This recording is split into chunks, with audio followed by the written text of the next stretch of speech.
I might be a little bit out in the weeds here on this next thing, but my husband and I are currently watching a show called Prison Break.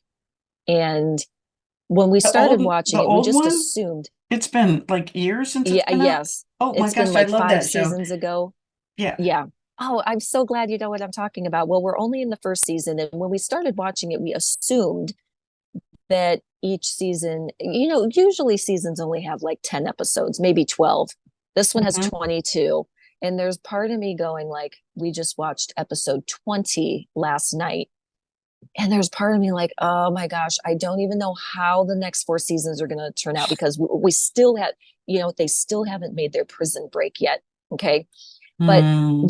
the episode that really stands out to me in terms of what we're talking about is a couple episodes ago, they highlighted how each of the like core prisoners got to this Fox River penitentiary. I can't even think of what his name is actually in the show right now, but yeah, on occasion his boss would say, "Hey, can you get me some alcohol here or whatever?" And so, yeah, boss, I got you, I got you. So he would somehow get it in there.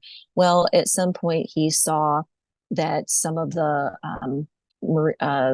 Marines were mistreating some people. And so he spoke up about it. And so his Mhm. boss said, "Well, how far are you willing to take this?" And he said, "As far as I have to get justice." That's how he ended up in prison, was standing up for the right thing Oh, because okay. they busted him for Mm. bringing in all of the illegal, if you will, like alcohol and stuff like that. Nothing like super major, in my opinion, but Hmm. he tried to do something right and got wronged in the process. And so sometimes things aren't always what they seem. I think that's one of the themes that Right, we're right. talking about today as well. One of the things that I've heard is how hard it is to feel beautiful when you feel so much shame, or when someone is shaking their finger at you and blaming you and misrepresenting you or accusing you of something that you know you didn't even do. Mm-hmm. You know, That's tough. one of the things I absolutely hate is being misrepresented by someone or accused of something that Me I know too. that I didn't do. Me too. And that has been the story, of summer. I mean, imagine, first of all, it's actually ridiculous. One of the things I was accused of, I wasn't even actually physically there for.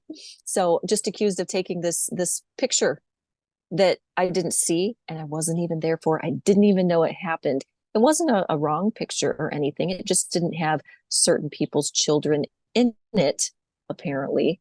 So just stupid things like that. How one little thing, how does one get their name attached to it?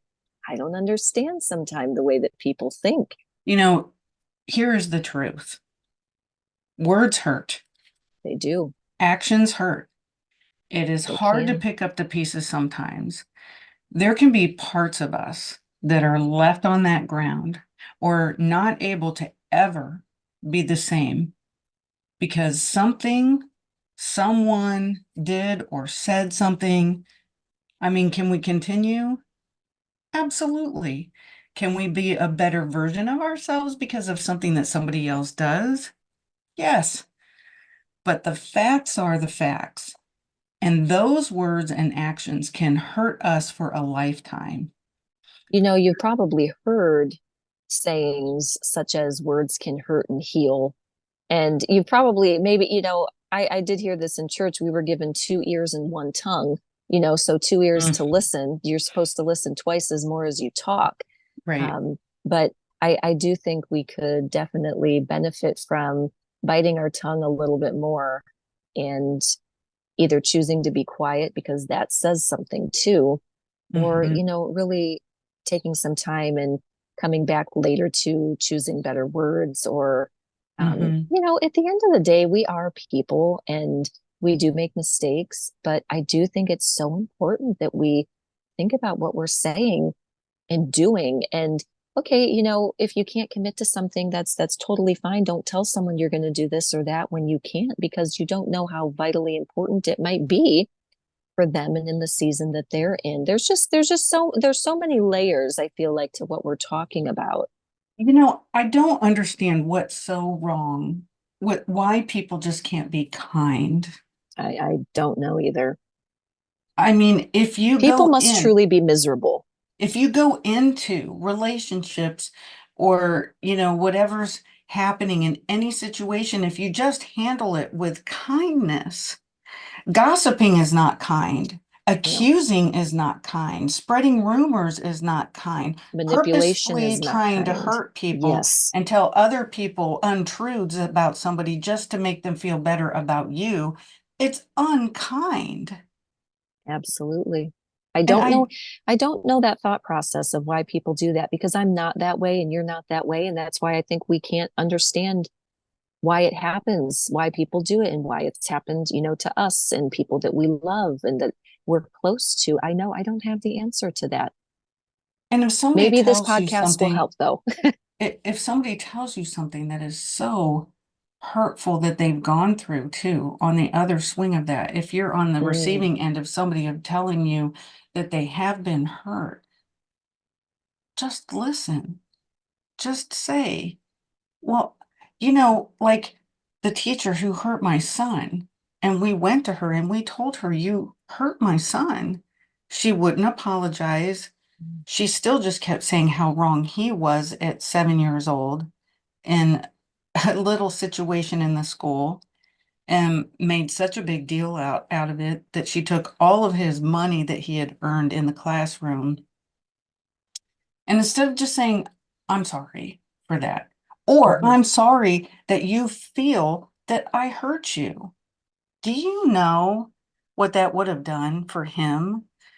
Just listen to the person, because you might not agree. You might still feel like you didn't do what they're saying that that you did to hurt them. But listen, validate, give them the chance to Mhm. have a voice to express how they feel about what you did. I think that that is so important, because honestly, it's just being kind. I feel like instead of always, you always hear to learn to accept an apology you'll never get. Why don't we learn how to apologize? Mhm. Why not that? That's the other side of the coin. So I have learned to accept an apology that I will never get. And at the same time, Ooh, sometimes you really feel like you need an apology just to help you move on, just you like want what to you were saying. I'll put another twist on this. My brother died. Yeah. I want an apology from him, not because he died, of course, but he spent probably 40 years of our lives not in my life. I go to Chicago to find out more about him. I find out that he had this life away from us that was absolutely amazing. It was amazing.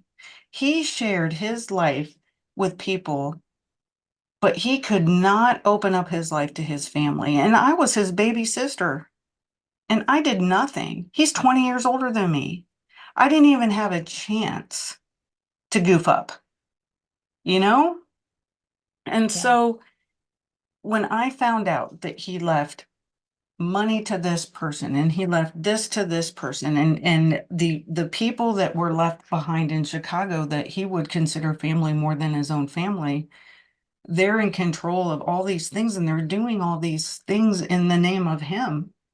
And I'm just like, I, he never even thought twice about us. That would If hurt. he, yeah. And Yeah. so sometimes you can't get apologies from Yeah. people because they aren't even here. And I don't even know if he would have known that he was doing something wrong. Actually, somebody did tell me when we were in Chicago that he said, I used to be a jerk, but he's never admitted that to me. So, Maybe sometimes I believe we're sent people in our lives to help be the messenger of yeah, something we need to learn, to know, to heal.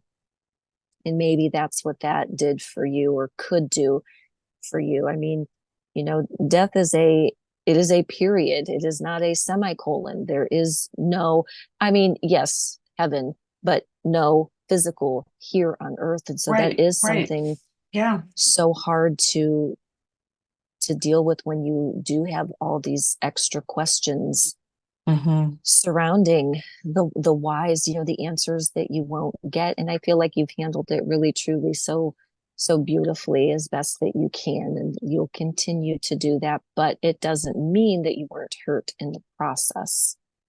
It puts a different perspective on things because I think that you feel, and again, it's a feeling that as long as somebody's alive, something can be resolved, something can be changed. You can hear them, they can hear you. And all of a sudden, all those opportunities to have those conversations that were needed, that you thought could happen anytime, never Yeah, happen. And now they never will. So to put a whole twist on this, if you have anybody in your life that you have hurt deeply, or if you feel that you have been wronged and you feel like you need to have those conversations, I mean, you just need to have them because you don't want that semicolon or what to become a period and it right. be where you don't have the opportunity anymore. So, So I don't know if I've shared this on the podcast before. I might have. I'm just not 100% sure. But I would say probably a year and a half ago at this point, I had one of my pretty close high school friends reach out to me and say, I'm sorry. She said, I'm all these years later. I mean, we're talking 20 years later. She apologizes for just abruptly ending our friendship. And she mhm. said, I don't even know. I loved when she said this. I don't even remember why it ended. I just remember how much fun that we had. And so she wanted to get Oh, together again. mhm. And I wasn't being mean intentionally or anything, but I just said, thank you so much. That was like, I didn't even think about it, to be honest with you, because you're healed from that. So of course you don't Right, think about something now 20 years ago and you don't see this person. So out of sight, out of mind.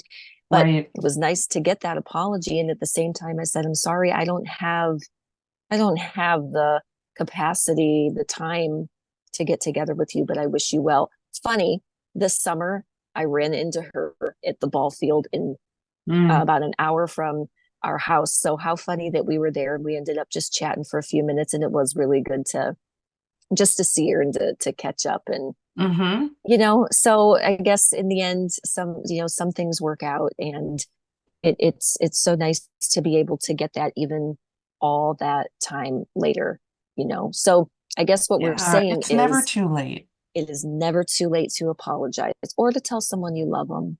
Is there anybody, and you don't have to list them, is there anybody in your life that you feel that's unresolved? Like you need to say something Mm. to them, or you still need something from them? You want to say something to them, or you still need something from them? Yeah, I would say there probably just one person in particular that I don't really understand the distance. I do, but I don't. Mm-hmm. There wasn't anything that transpired between us in a negative way. I just wonder if this friend has listened to some chatter that's not true about me, Right. or just listened to chatter in general, and has decided to side with that person or not. And so I've actually contemplated having the conversation, but I keep coming back to I haven't even seen this person in over a year. And I try to Mm-hmm. go, okay, well, will it still bother me in a year? And the fact that I haven't seen this person in a year, I'm like, I don't know. I don't know if what they would say would be helpful or harmful. And I do try to take that into consideration. What about you? Yeah, I do have some unresolved people. You know, unfortunately, quite a few of them have passed. So I don't think that. Do you believe in going to somebody's grave and having that conversation and you feel better about it? Like you have to actually go to the physical place to have that resolution? I don't. That's never been how I have felt, but I could understand how that could be something that adds to the healing process. Yeah, yeah, maybe. Quite a few of them have passed away. Some of them are still alive. But weirdly, I do have some people that have hurt me pretty significantly. And you know what? Another twist. There's some people, I don't want it. I don't want the apology. They hurt me so much, Right, right. so deeply that I don't want to even be in their presence and hear an I'm sorry. I feel like for me, I guess there's another person I was thinking about. I don't think I would believe the apology, so it doesn't make any sense to even try to go that route. Yeah.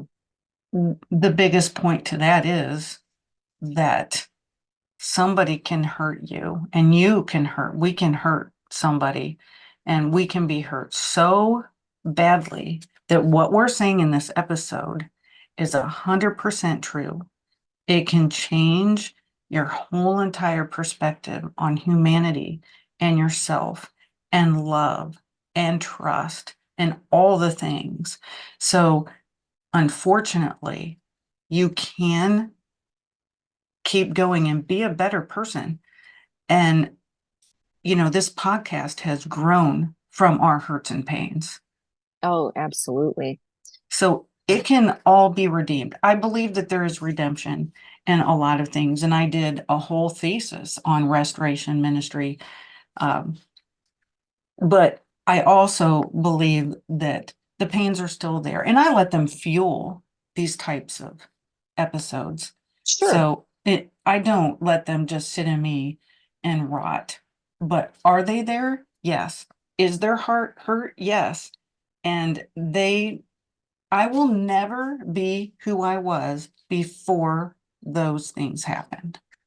I think That's you're just, even a better, more beautiful version than mm, what you would have been had some of those things not happened. And I know that's really hard to say and believe, and I know that because I know it about myself too.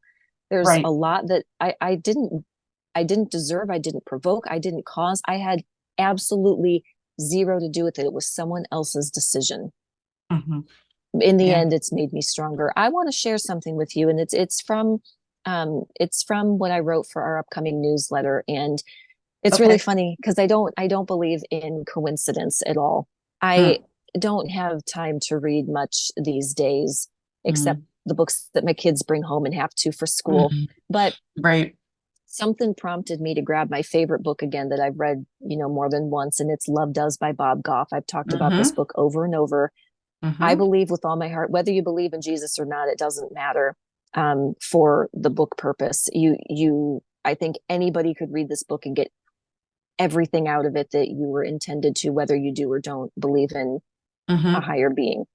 But I love it, that book. It's my favorite book. So we were going on a car ride and I grabbed it. I randomly opened it to, I actually believe it was page 117, only to find it was not by coincidence. It was chapter 18. Each of the chapters are just individual stories. And so this was a story about how the author hitchhiked after college, and he would go on these hitchhiking adventures, and he would always ask, "Where are you going?"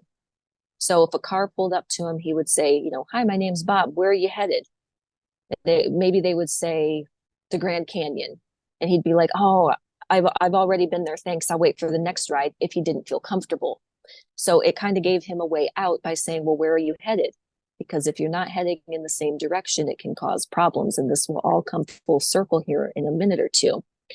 So one day he's hitchhiking. He stopped at this ice plant and he's there for 24 hours, and he has had no ride. His thumbs are up. Nobody's stopping. So he gets real antsy to get on the go again. Again, 24 hours he's just been sitting there. So he lets his guard down. He makes a mistake by getting into a man's van who said his name was Satan. Okay. Mm, mm, He doesn't find this out until he gets into the van, and he sees all kinds of interesting things. He saw a picture of feet on his dashboard. The man, he said, smelled terrible. The way that Bob Goff described it is, he said the smell could have knocked over a water buffalo at 50 yards. Oh my. And he said he immediately knew they were not headed toward the same place. So he asked to get out. Satan said nothing.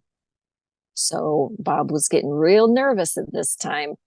And he decided to get real firm, made some threats, said some curse words, all the ones he knew, he said.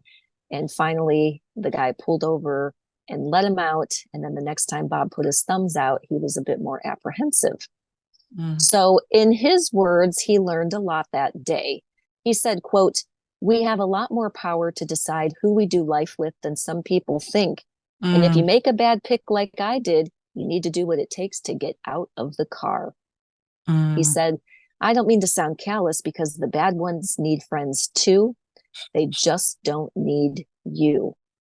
Oh, That freed me instantly reading mm, that. It's like I knew it, but the way he phrased it was just light bulb material. Okay. mm, And he said, Jesus doesn't give Satan any grace. He just speaks the truth to him and tells him to go away. If Satan had come back saying he was sorry, that would be different. But of course he didn't, and he won't. Some people learn to be altruistic and caring, and some people don't. You don't always know right away. What I've decided is a pretty good idea is to just ask people where they're going before you get in with them. Isn't that mm. great? Oh my gosh, I love that. I It's love, so good. I mean, it's such a great visual. It is, isn't it?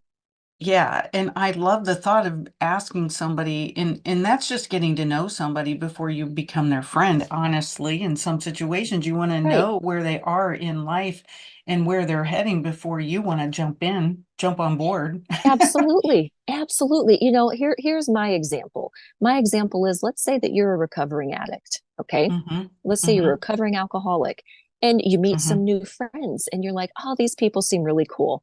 And then you find out, Hmm. what do they want to do 5 days a week? They want to go to the bar and drink. Hmm. You can't go to the bar and drink with them. Hmm. You can you can be acquaintances with them, but you can't get in too deep with them, because getting in too deep with them will bring you down, and it will start you in a path that you don't want to Yes. go down anymore, because addiction Yes. is an everyday battle. And so that's just what I think about too when I talk about that Bob Goff story. And I love it so much. The bad ones need friends too. They just don't need you. Now think about that. Think about that for a Hmm. minute. The Yeah. group of people that really bothered me this summer, you all deserve each other. You can have each other. You don't deserve me. You know, you don't need me. I am not Yeah. like you. I do wish Yeah. you all very well, but I you don't get me. And that's okay. They can be their own little group. But then also I will say, anyone close to someone in that group can't be close to me. It's just how Oh, the boundaries work for me. oh, you know what? That's interesting because I feel betrayed. Now, there are people that I've had to cut out of my life that are so toxic for me. And Mm, it hurts that I've sure. had to cut them out of my life because they should be in my life. But they've been so toxic that we've had to sever the relationship. And that's interesting that you said that because I do feel a betrayal if somebody who is friends with me is friends with them. Yeah, same. I feel it too. And I mean, an acquaintance, that's one thing, but you know, if someone who's super close to me is going to get super close in there, that's not going to work for me. I'll just remove myself, because there's and I may be wrong with this, but this is just how I feel. I cannot then be that close if you're Well, going in with the wrong crowd, in my opinion. I can't well, do it because I a- have to protect myself. and they know what they've done, that person has done to you. Exactly. And if they can't honor your relationship and believe what you're saying enough to say, you know what, I'm going to keep them at a distance too. I mean, hey, I am Yeah, so I loyal think to my it's friends. I think it's wise. I'm so loyal to my friends that if I found out that somebody hurt you and they were standing in front of me, oh, they would know how upset I am, as if it had happened to me Right. too, Yeah, that's how I am too. And not everybody has to agree with me. That's totally okay, but that is how I feel. Yeah, And I will yeah. I will protect myself. Well, I have a quote with this episode, and I don't know who said it. The deepest wounds aren't always visible. They come from the words and actions that shatter our trust in others, ourselves, and the world. Healing is possible, but we often leave pieces of ourselves behind in the process. Amen. It's hard but true. It also gives me hope. Healing is possible, but we could do a lot less hurt if we could just be a little more kind. That's what I think. I just want to ask you this before we go. Do you think that there are parts that are so deep and hurt, they've been hurt so bad? Do you think that there's a part that doesn't get healed or is still lying on that ground? I'm sure it's different for everyone. For me personally, I can think of a family member who's hurt me so deeply that the boundaries are just the wall. They're walls. They're not windows. They're not doors. They're concrete walls that are so tall. I'll never let the person in again. So, but am I healed from it? I am. I do believe I'm healed from it. It's just it was so repetitive that I won't let it happen ever again. Yeah. So I would say there are pieces that are gone that can never be put back together. The time I lost with my mom and dad because of this person years ago, I can never get that back. Have I forgiven so that I cannot be angry about it? Yes. But did I forget? No. Have I Mhm. moved on? Absolutely. But they're not even a thought in my mind ever. Right, right. It reminds me of, I don't know if you know who Patsy Claremont is, but she's an author, speaker. I don't even know if she does that anymore because she would be older now. But, another woman that's just full of wise words. And on one of the covers of her, she has a book that's called Cracked Pots, I believe. And it's just so Mm-hmm. beautiful because it's just got this pot and it has a crack down the middle of it, but it's a light shining out of the cracked pot. Mm-hmm. And even though we're broken, that's where the beauty can shine through. Yes, the light And still gets in. right, it gets in and it gets out. I was just going to say, and it goes out too. Yeah. Right. Yeah. So, I mean, there is so much beauty, even though that we can hurt to our depths. Now, do I hurt all the time No. because of those things? No. In fact, what you just said, I don't even think of them. I don't even think of the pain most of the time. But we've had episode on triggers, Hmm. and that's when you know that it's still in there. Yeah, I So, agree. I think it leaves scars.